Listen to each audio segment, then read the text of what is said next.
Thank you so much for the introduction. So my name is Joris. I'm a partner at EyeSee. It's my third time here at IIeX. And today I'll introduce a bit more of our thinking on e-commerce. When we talk about e-commerce, where do brands typically start, right? So initially it's all about availability. Then in the second stage, what I see is that it's all about traffic, especially search, a lot about taxonomy, for example. But then lastly, it's all about the conversion, and that's where the real challenge is. Especially when we talk to sales and marketing people in the trade about the content, and especially product content. The last months, a lot of our clients actually started to talk about A+ enhanced content to me. Especially on Amazon, you can do a lot of very cool things. You can bring some different type of imagery, you can embed cool banners, you can promote lifestyle, you can show actually how to use a product, for example. You can have comparison matrices, so a lot of different possibilities. The question as an insights professional that we need to ask ourselves is, of course, is this the right thing to invest in? And I took the liberty to study a case of Profitero that looked into more than 5,000 products. What I did is see what, for example, video versus increase of number of images versus A+ content, what it really yields in terms of sales uplift. Videos, surprising 55% whopping kind of results in terms of sales. If we look at the number of images, okay, 23%. However, if we look at that famous and buzzword A+ content, it's about 8%. Still a lot, but is this now what you really need to focus on? Let's dig into the three cases which I want to share with you today. First one, a topic that has been discussed also last year, the mobile hero images, for example, where you have the methodology propagated by Cambridge and amongst others also Unilever, where the clue is actually that compared to a standard product pack shot, you optimize the imagery based on brand, on format, on variant, and size.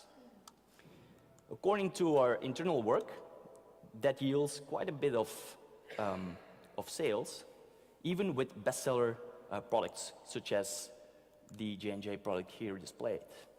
It increases visibility, not only on mobile, but also on desktop. But more importantly, we see an increase of about 15% in terms of sales when you would implement the hero images. EyeSee wouldn't be EyeSee if we tried to do things different. And we had an idea to actually focus more on the key benefit. We call it the spotlight approach. So the clue is, on the left-hand side, you see the standard pack shot. Here you see the Cambridge hero image. And what we have been looking into is actually a proposition where you highlight the key benefit. So depending on the category, that might be an interesting tactic to actually generate some extra kind of attention. What did we see in terms of the numbers? Okay. The Cambridge methodology clearly shows that size, quantity, and volume has a stronger recall. Not surprising, given all those banners at the side, right? But if we look at, for example, the spotlight design, we have a 50% increase in terms of recall of that key asset. That can be something very differentiating, of course, into your category. And if we look at what consumers really declared, well, they loved the idea. About 87% think that it's a much better kind of concept. Second case I'd like to put your attention to is a bit more on the product page.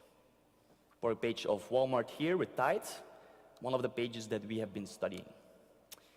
We noticed that Walmart is doing something very interesting. They generate about more than 14% higher conversion compared to Amazon and Target in their same kind of setup of missions on a quant level, more than 500 respondents on different categories of these two brands. Why is that? Well, we of course deployed eye tracking, the missions, the purchase intent, all of that in combination. And what we saw is that the patterns on the product listing page and on the product display page are significantly different. Why is that? Well, on Walmart, you can see that the product imagery is much larger, right? Also equally, there is very strong visible areas on the quantity and on price, but also that add to cart seems to be very distinctive and easier to actually navigate towards. If we look at the time spent on those product pages, we see that, of course, that product image has a lot of attention in terms of share, but also equally that the suggested products and the checkout area are the top 3. What does that mean?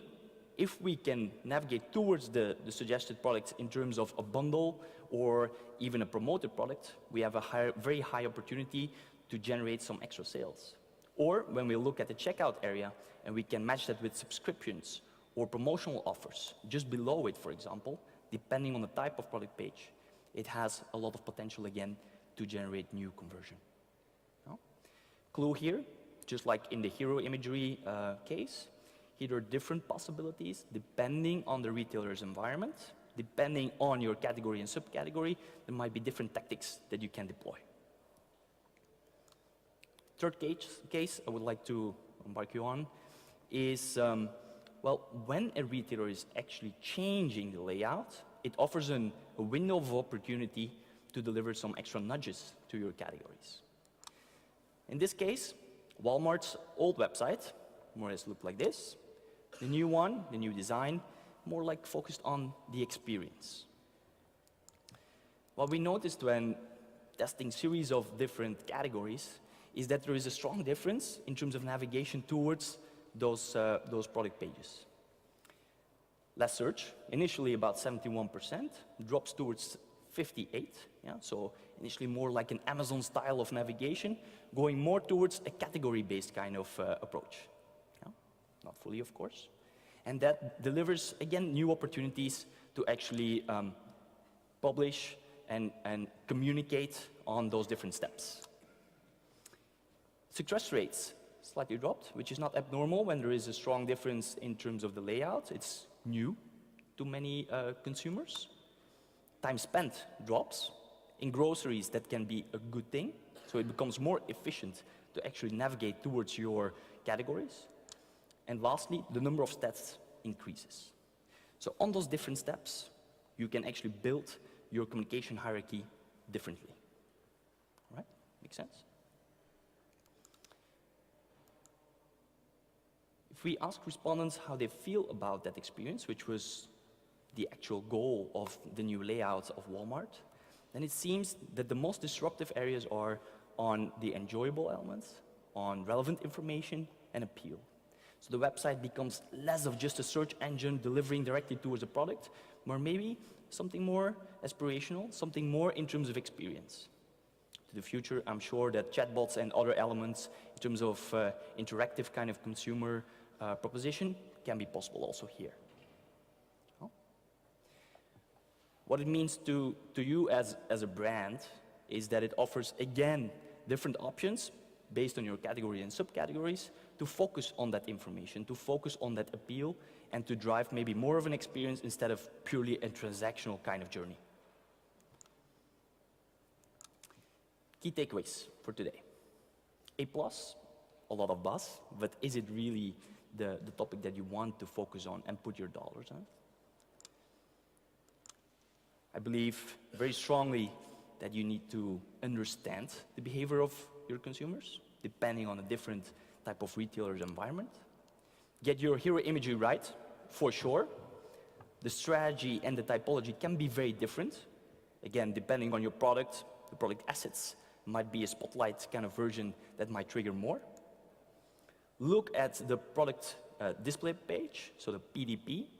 See what the differences are among the different retailers. There might be, again, different possibilities. And lastly, when there is a change in terms of layout, well, be ready to actually leverage that nudge and position yourself as a category leader into the categories where you can be dominant. Okay. And we're very open to talk about your challenges, or if you have any questions on the presentation, feel free to engage. Thank you.